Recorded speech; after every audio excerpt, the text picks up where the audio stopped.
I caught a charge. I had gotten an altercation and shot somebody, and they tried to charge me with 4 attempted murders. Oh, shit. Because I shot in the crowd. Kshordy's rise and downfall stand as one of the wildest, most chaotic stories to come out of Jacksonville's already unpredictable rap scene, a scene known for intensity, street rivalries, viral anthems, tragic losses, and young artists getting thrown into dangerous environments long before they understand the cost. At one point, Kshordy was one of the most talked about new voices in the city. His music, filled with references to real conflict, raw adrenaline, and street survival, caught fire online. Listeners rallied behind him, calling him one of the next big breakout artists from Duval. But beneath the momentum, behind the lyrics, and under the spotlight, a storm was brewing.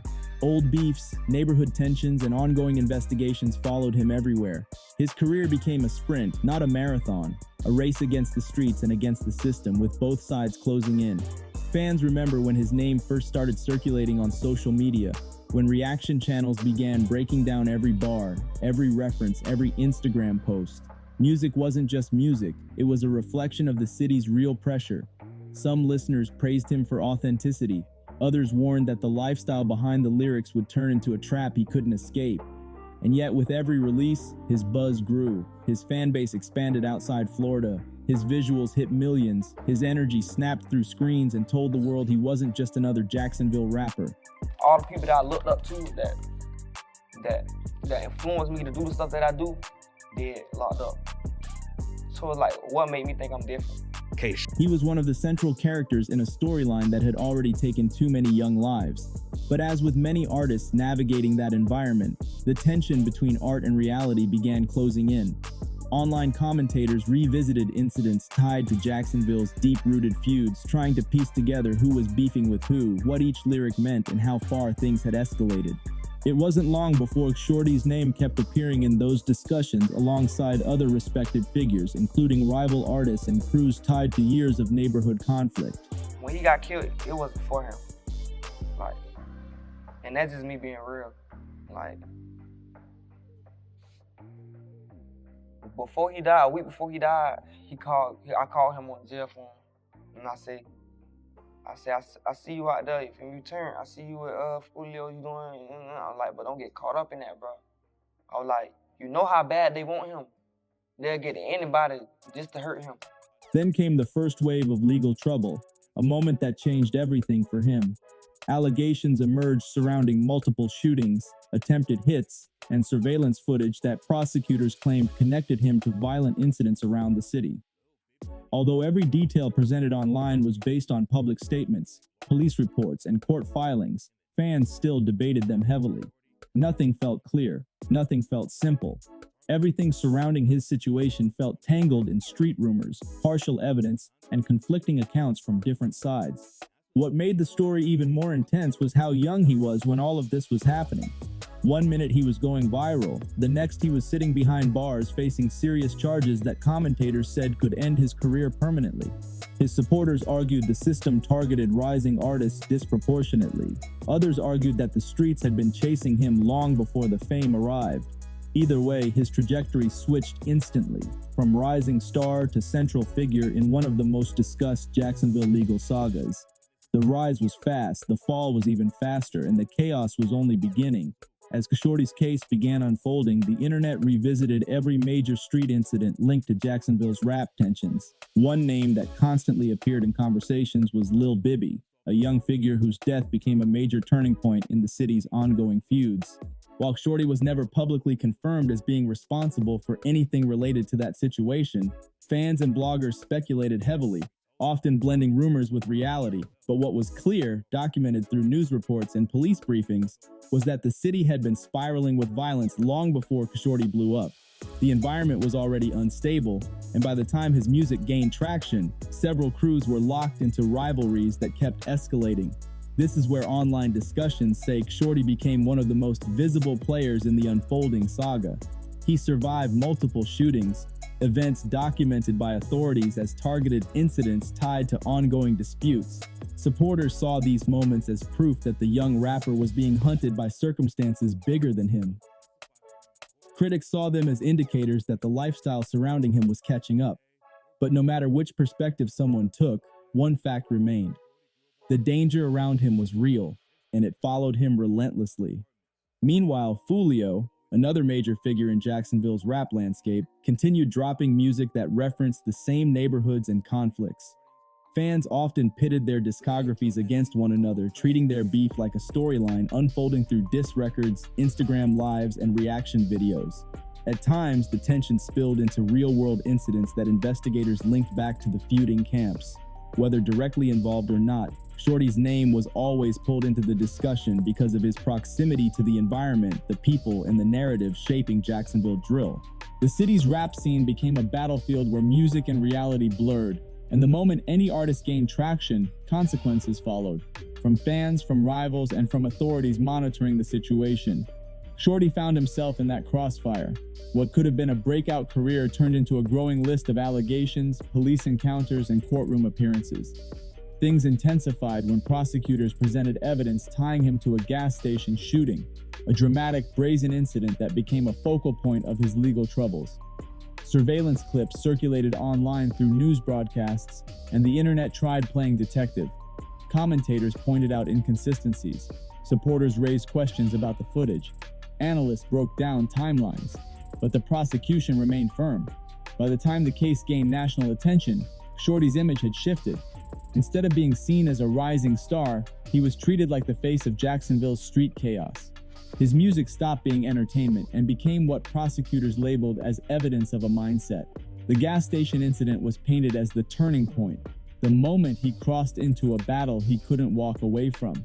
It wasn't just about rap anymore, it was about survival, and the courtroom became his new stage. You are being charged with second-degree murder and possession of firearm by a juvenile delinquent. How? Then he had to call his mom and let her know that he was fighting a murder case. Mom. I don't know what's going on, but they say I've been charged with murder. Stop lying, Tyrese. I promise. Man, don't tell me this, baby. What the fuck? I don't know what's going on, Mama. When the details surrounding the gas station incident hit the internet, everything changed. This was the moment commentators said shifted the narrative from rapper with legal trouble to rapper facing a long uphill fight.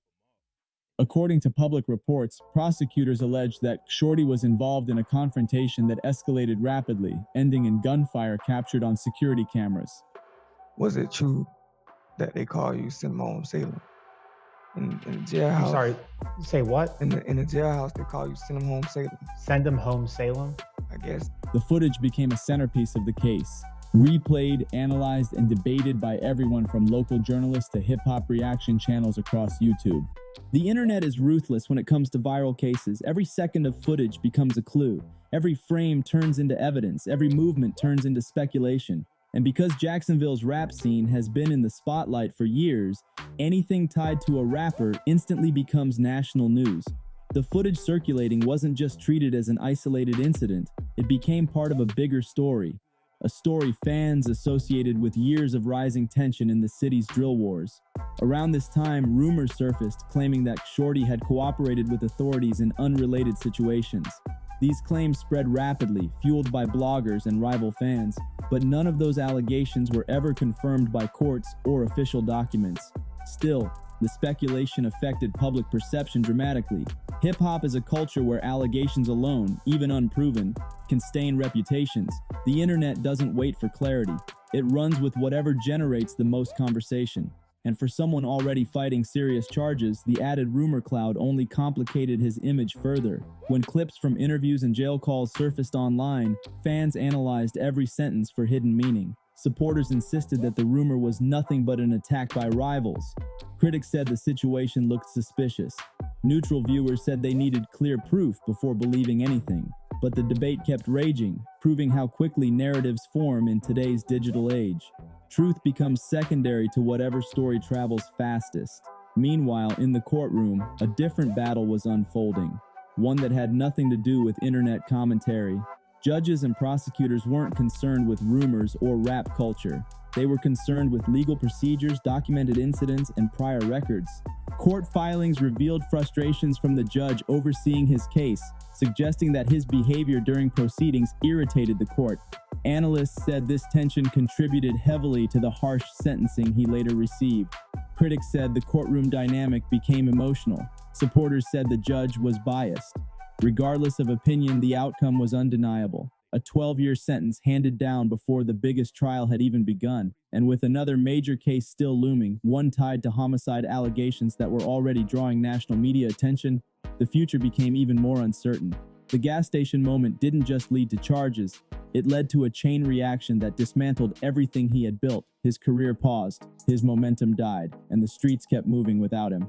Once the 12-year sentence was announced, the internet erupted. Some fans said the punishment was too harsh considering the circumstances. Others said the judge made an example out of him because of the rising violence connected to Jacksonville's music scene. Legal analysts pointed out that disrespect, outbursts, or perceived attitude problems can heavily influence sentencing outcomes, especially in cases already viewed as high risk by the court.